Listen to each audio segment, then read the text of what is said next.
I'm convinced that we can only continue to guarantee prosperity and social stability in the era of globalization if we focus consistently on education, research, and innovation.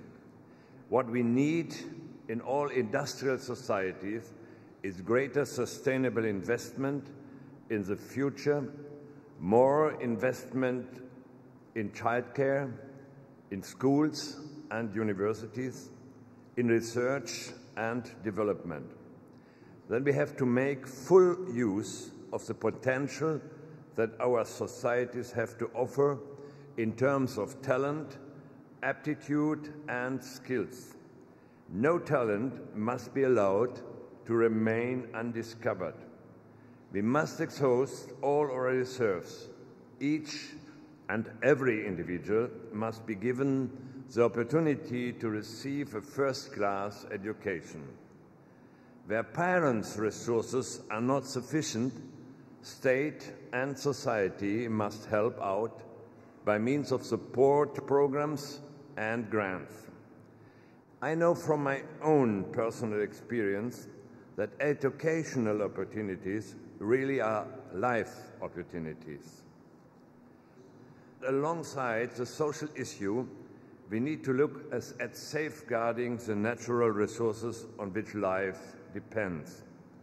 The sustainable use of our vital natural resources and the contribution that education and research can make towards meeting this challenge are subjects that moved and inspired the Qatar Foundation.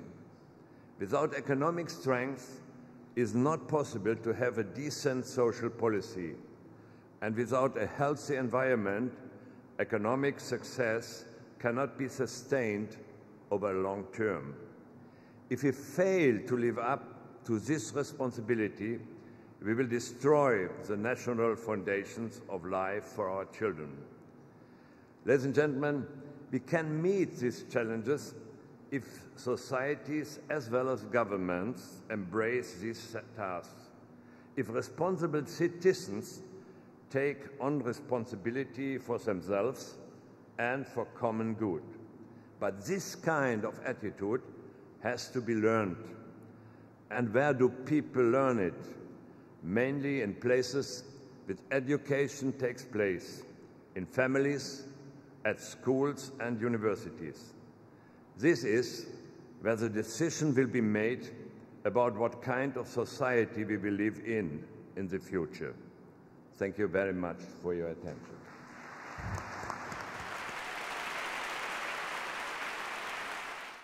Gentleman, just there, please. Yep. What do you think of the impediments that would prevent the equal treatment in education to females, the gender problem? Women education in poor countries is a problem because it had to do now, at this time of history, it had to do with poverty and access to school. And I think the United Nations and everybody has been talking for I don't know how many decades about access to education or education for all. I think the issue now we are facing is equality education for all, because access by itself will not solve the problem.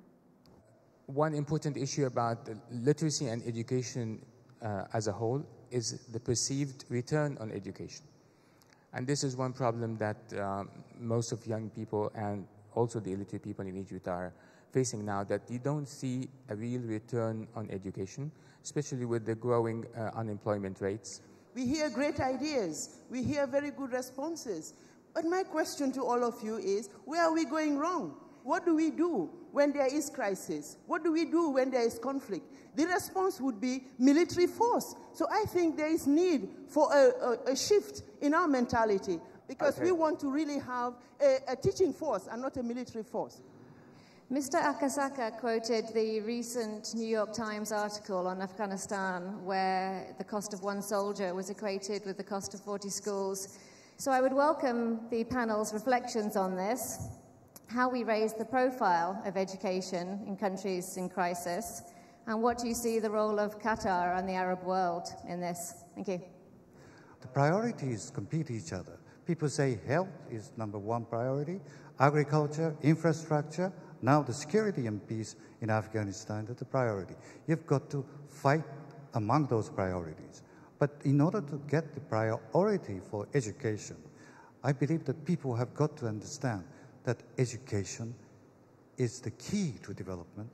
It has got to be an integral part of the environmental, economic, social, and sustainable development policies of the country. Thank you. And Professor Al-Musnad? There is an initiative here in Qatar started by Her Highness Sheikh Moza, and her concern is how to protect school during war. And they have done so much activities with Iraq, and I'm sure Afghanistan is a good candidate for this project. So if you need more information, you contact Qatar Foundation. But the project has been working on for the last 3 years now. Okay, thank you very much. Thank you.